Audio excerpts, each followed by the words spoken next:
Bien, alors bonsoir tout le monde. On se rencontre donc pour parler ensemble de la paracha de Teruma. C'est la première paracha qui va nous parler maintenant de la construction du Mishkan, du tabernacle du désert. On a quatre Shabbatot, on va parler du Mishkan, deux dans l'ordre de Dieu de construire et Dieu dans la réalisation.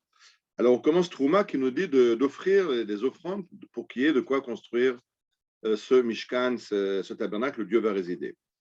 Et la Torah nous dit, Bezot Teruma, et voilà donc les offrandes que vous prendrez du peuple, de l'or, de l'argent, du bronze, et des coloris, tout ce qu'on a besoin pour construire le Mishkan. Et vous avez déjà compris que le Raphaël, à partir de ce verset, prend le Midrash sur ce verset, et après il nous expliquera de quoi il s'agit. Alors, le Midrash qu'il a choisi, c'est un Midrash qui se trouve dans le Midrash Rabbah, qui dit la chose suivante, je vous le lis. Je vais éteindre qu'il n'y ait pas de bruit. Et Amar Rav Tavyomi, ainsi a enseigné Rav Tavyomi.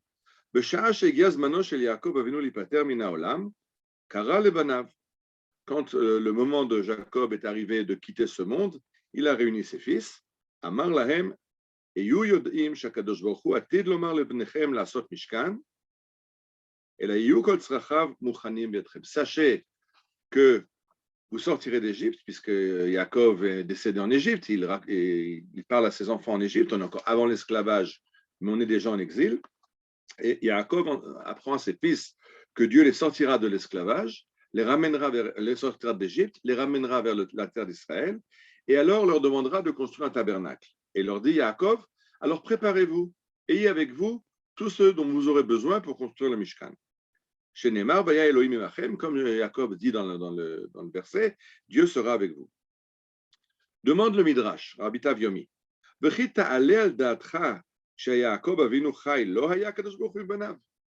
veut dire ce verset?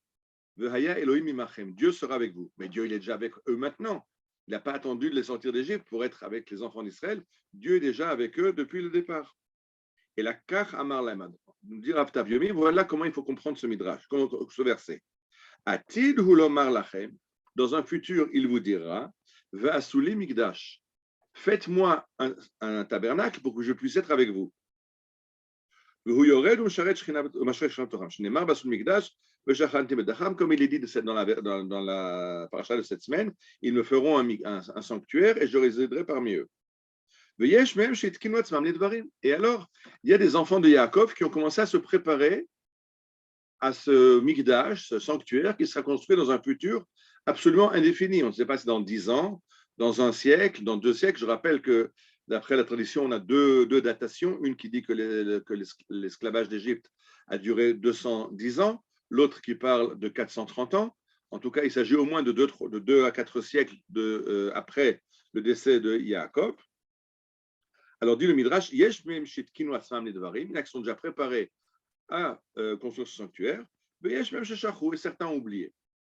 Et quand Moshe vient pour construire ce tabernacle, alors certains ont amené par eux-mêmes, puisqu'ils avaient déjà préparé depuis 2 siècles, ce qu'ils avaient préparé quand Jacob leur avait annoncé qu'il y aurait un Mishkan, et puis les autres qui n'avaient rien préparé, ils ont regardé ce qu'ils avaient dans leur armoire et puis ils ont vidé leur tente et ils ont fait des offrandes. Donc il y avait ceux qui ont donné, tout le monde a donné, mais certains ont donné ce qu'ils ont trouvé sous la main et certains ont donné ce qu'ils avaient déjà préparé depuis en famille, les arrière-grands-parents avaient déjà préparé et se le transmettaient de père en fils, de mère en fille, en disant un jour il y aura une construction du sanctuaire et vous offrirez ça pour le sanctuaire. Et il cite le verset, comme il est dit, tout homme qui avait avec lui les couleurs d'azur et l'argaman et les bois, parce qu'il y a un autre midrash qui nous dit que déjà Abraham avait planté des arbres à Beersheba et en vue de construire le sanctuaire, et que quand Jacob est descendu en Égypte, il a coupé ses arbres, il a emmené les planches avec lui en Égypte et a dit à ses enfants, emmenez-les pour construire le sanctuaire. Donc, il y a des gens qui étaient déjà prêts depuis 2 siècles ou 4 siècles, et certains qui ne s'étaient pas préparés à l'avance et qui ont participé. Donc ça, c'était le Midrash sur le verset, et allons voir ce que nous dit le Rav Noam Perel sur cet enseignement. Gishot Shonot, Yesh Bekrabidi, il y a plus par rapport au rêve. Quand on a un rêve auquel on aspire, un grand rêve, un rêve auquel on l'attend, mais il y a différentes façons de réagir face à ce rêve. Certains pensent que ce rêve est tellement loin, on laisse tomber. Quand le moment arrivera, on verra comment on résout les problèmes. Et certains autres vivent au jour le jour en vivant la préparation de ce rêve pour être prêt quand le rêve sera réalisé. Je donne un exemple qui est très connu. On raconte du Rabbi Levi Yitzhak de Berditchev, donc un des grands maîtres du chassidisme en Ukraine il y a 2 siècles et demi, qui a annoncé, qui a invité son fils devait se marier et il a envoyé un faire-part aux gens la semaine prochaine à Berditchev, grande réjouissance, un tel, le fils du rabbin, se marie. Et quand le rabbi Levi Yitzhak a vu ce faire-part, c'était dans son mariage, il l'a pris et il l'a déchiré. Il a dit à son fils, refais une deuxième nouvelle invitation. Et sur l'invitation, tu marques la chose suivante. La semaine prochaine, grande réjouissance, le fils de Rabbi Levi Yitzhak se marie à Jérusalem. Si par hasard, nous sommes toujours encore en exil et nous ne sommes pas encore rentrés en Eretz Israël, alors la choupa aura lieu à Berditchev. Et ça, c'est quelqu'un qui vit le rêve de façon journalière, c'est-à-dire qu'il attend le retour à Yerushalayim, le retour à Jérusalem, et toute sa vie est tournée vers ce rêve. Donc, même quand il fait une invitation, l'invitation est marquée que ça se fera à Jérusalem. Si jamais, pour les contingences, on ne peut pas être à Jérusalem, alors le mariage aura lieu à Berditchev. Pour donner un autre exemple, plus proche de nous, le Chafetz Chaim, Rabbi Israël Minedri de Radin, au début du XXe siècle, a dit à ses élèves, a encouragé ses élèves à apprendre Ilchot Kadashim, les lois relatives au fonctionnement du temple, les lois relatives aux prêtres dans le temple, en leur disant c'est très très bientôt qu'on rentrera en Israël, c'est très très bientôt qu'il y aura un temple, il faudra savoir comment gérer, quoi faire dans ce temple, donc commencez à apprendre. C'est des gens qui vivent un rêve, ils ont un rêve, et ils disent il faut se préparer à la réalisation du rêve. Et beaucoup d'autres se disent, bon, on ne sait pas quand ça aura lieu, ça aura lieu dans 10 ans, dans 20 ans, dans 100 ans, dans 200 ans. Pourquoi passer ma vie à me préparer? Quand le moment arrivera, ben on réagira et on fera ce qu'il faut faire. Et dit, Rav Nampal, c'est exactement ce que nous dit la paracha. Yaakov avait déjà annoncé le retour en Eretz Israël. Il a déjà annoncé la construction du tabernacle. Alors, il y a 2 façons de réagir. C'est ou de commencer à amasser les matériaux nécessaires, avoir tout à portée de main pour quand le moment arrivera, ou dire quand le moment arrivera, ben, on réglera les problèmes. De la même façon, ce retour de rentrer en Eretz Israël était vécu par des Juifs dont certains avaient le bâton du pèlerin caché sous le lit pour que dès que le Messie arrive, on peut prendre son bâton et rentrer à Jérusalem. Et de d'autres, quand il arrivera, quand le moment sera venu, on réfléchira comment faire.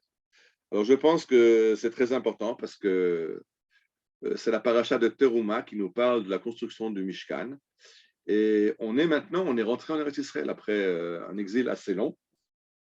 Je n'aime pas 2000 ans parce que ça fait pas 2000 ans qu'on est en exil, c'est très différent. Mais on était quand même été pendant 13 siècles en exil. On était loin d'Israël. On est rentré en Eretz Israël. Et puis, bon, ça c'est déjà un des stades du retour qui a été réalisé. Bon, on a encore d'autres stades. On parle de Teruma. On sait qu'un des stades qui ont été annoncés par les prophètes, c'est qu'on reconstruira le temple de Jérusalem. Alors, est-ce qu'on veut se préparer à ça?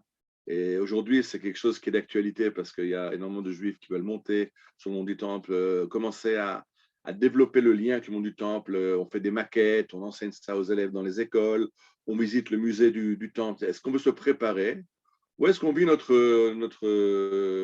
vie au jour le jour et qu'au lieu de préparer le temple, on préfère préparer les prochaines vacances juste après le corona quand on pourra se promener. Donc, on va aller chercher des nouveaux skis, après-ski, chaussures de ski pour être prêt à partir sur les pentes enneigées. Et puis, quand arrivera le moment de construire le temple, ben, on réfléchira à la question. Ou est-ce qu'on vit en préparant déjà la suite du rêve? Quand on connaît ce rêve, on connaît la suite du programme, puisque le programme nous a déjà été annoncé. Alors, c'était annoncé exactement pour cette raison-là, pour nous permettre de nous préparer.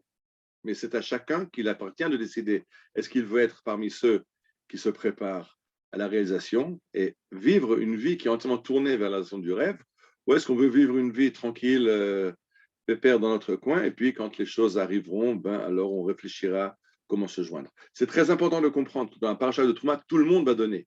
Il n'y a pas eu d'abstention. Même ceux qui ne s'étaient pas préparés ont donné. C'est là-dessus qu'agit le Midrash, parce que d'un côté, il y a marqué qu'il y a des gens qui ont apporté, et dans d'autres domaines, il y a marqué que les gens ont apporté ce qu'ils avaient avec eux. Et le Midrash donc réagit pourquoi la Torah nous dit qu'ils ont apporté ce qu'ils avaient avec eux. Il dit parce qu'il y en a qui ont apporté ce qu'ils avaient à la maison, et puis d'autres qui ont apporté ce qu'ils avaient déjà préparé pour apporter quand le moment serait venu.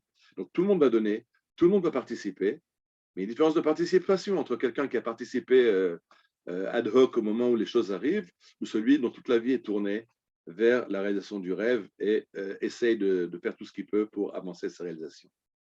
Voilà une idée sur la paracha de Trouma, actualisée sur ce qui nous attend avec le Binyan Bet Amikdash, Bekarov, Beyamenu, Mamash. Voilà, Shabbat Shalom à tout le monde. Je vais couper le micro, l'enregistrement, pardon.